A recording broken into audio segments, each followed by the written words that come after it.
Hi hello வணக்கம், welcome to திரை விமர்சனம்.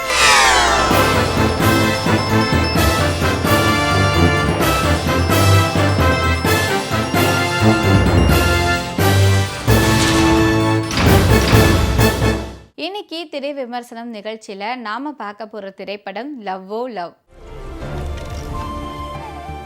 சம்பாதிக்கிறத விட அதிகமாக செலவு செஞ்சால் அதோட விளைவு என்னவா இருக்கும், இதுதான் இந்த படம்.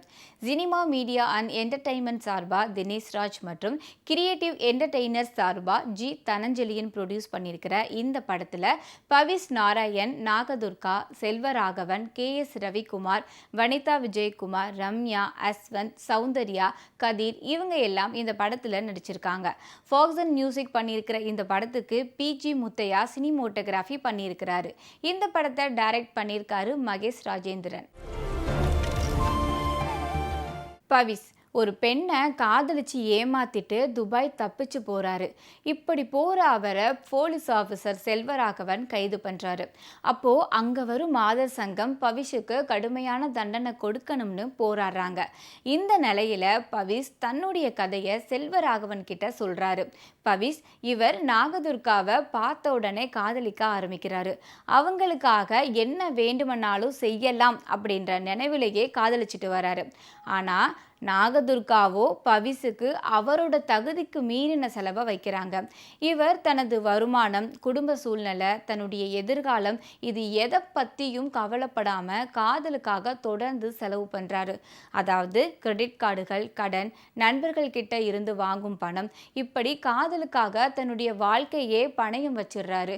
ஒரு கட்டத்துல இந்த செலவுகளே அவருடைய வாழ்க்கையையே தலைகீழா மாற்றுது. ஒரு கட்டத்துக்கு அப்புறம் நாகதுர்கா ஒரு சில காரணங்களால் உடனே திருமணம் பண்ணிக்கணும்னு சொல்கிறாங்க. அதுக்குள்ள நாகதுர்காவோட அம்மா பவிஷ் ஒரு கடன்காரர், இவர் எப்படி என் பொண்ணை பார்த்துக்குவாரு அப்படின்னு பவிஷோட அப்பா KS ரவிக்குமாரை போலீஸ் ஸ்டேஷனில் எல்லார் முன்னாடியும் அசிங்கப்படுத்திடுறாங்க. இதனால் மனமுடிந்து போகுது KS ரவிக்குமாரோட குடும்பம். இதனால் எல்லாருமே பவிஷ் மேலே ரொம்பவே கோபமாக இருக்காங்க. இந்த நேரத்தில் பவிஷோட வேலை பறிபோகுது. காதலால் தன்னுடைய வாழ்க்கையும் சந்தோஷமும் போகுது. ஒரு சூழலுக்கு பின்னர் பவிஷோட வாழ்க்கை மொத்தமாக மாற காதலியே வேண்டாம் அப்படின்னு ஒரு முடிவு எடுக்கிறாரு. ஆனால் நாகதுர்காவோ திருமணம் அப்படின்னா அது பவிஷோட தான் அப்படின்ற முடிவில் இருக்காங்க. இவங்களோட இந்த பிரச்சனை காவல் நிலையத்துக்கு போகுது. கடந்த 4 வருஷமாக நான் காதலியை எப்படி பார்த்துக்கிட்டேனோ அதே மாதிரி காதலி தன்னை 4 மாதம் பார்த்து கொள்ள வேண்டும், தன்னுடைய கடன்களை அடைக்க வேண்டும், அப்படி செஞ்சாதான் அவங்களோட சேர்ந்து வாழுவேன், இது முடியலைன்னா பிரேக்கப் அப்படின்னு ஒரு ஒப்பந்தம் போடப்படுது. அதுக்கப்புறம்தான் என்ன நடந்தது, கடைசியில் காதலர்கள் ஒன்றா சேர்ந்தாங்களா இல்லையா அப்படின்றது தான் இந்த படத்தோட மீதி கதை. காதல், மோதல், பிரிவு, அதை தொடர்ந்து ரிவெஞ்ச் இதை மையமாக வச்சு அதுக்கு திரைக்கதை அமைச்சு ரசிக்கும்படி படத்தை கொடுத்திருக்காரு இந்த படத்தோட இயக்குனர் மகேஷ் ராஜேந்திரன்.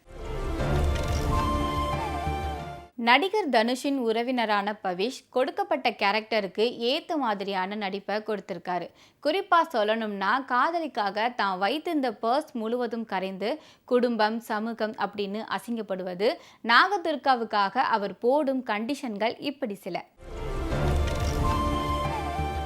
நாகதுர்கா இரிட்டேட் செய்கிற மாதிரியான கேரக்டரில் அவங்களோட நடிப்பு கதாபாத்திரத்துக்கு பொருத்தமாகவே இருக்கு.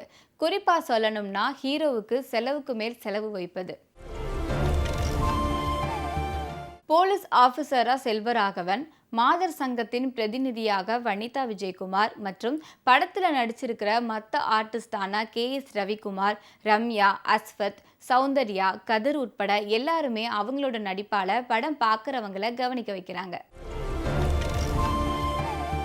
சினிமோட்டோகிராஃபர் PG முத்தையா படத்தின் பல காட்சிகளை வண்ணமயமாகவும் கண்களுக்கு குளிர்ச்சியாகவும் படம் பிடிச்சிருக்காரு தன்னோட சினிமோட்டோகிராஃபினால். இசையமைப்பாளர் ஃபாக்சனின் பின்னணி இசை, சாங் கம்போசிங் படத்தின் கதைக்கான வலு. Editor NP Srikanth, art director பா மகேந்திரன், ஸ்டன் இயக்குனர் அபிஷேக் ஸ்ரீனிவாஸ் உட்பட தொழில்நுட்ப கலைஞர்களோட பணி படத்தின் நிறைவு. உண்மையான காதல் அப்படின்றது அன்பு, புரிதல், நம்பிக்கை, ஒருத்தருக்கு ஒருத்தர் துணையாக இருக்கிறது. இதுதான் விலையுயர்ந்த பரிசுகளோ அதிகமான செலவுகளோ இல்லை. இதுதான் இந்த படம். மீண்டும் அடுத்த வாரம் திரை விமர்சனம் நிகழ்ச்சியில் சந்திப்போம். அதுவரை நன்றி, வணக்கம்.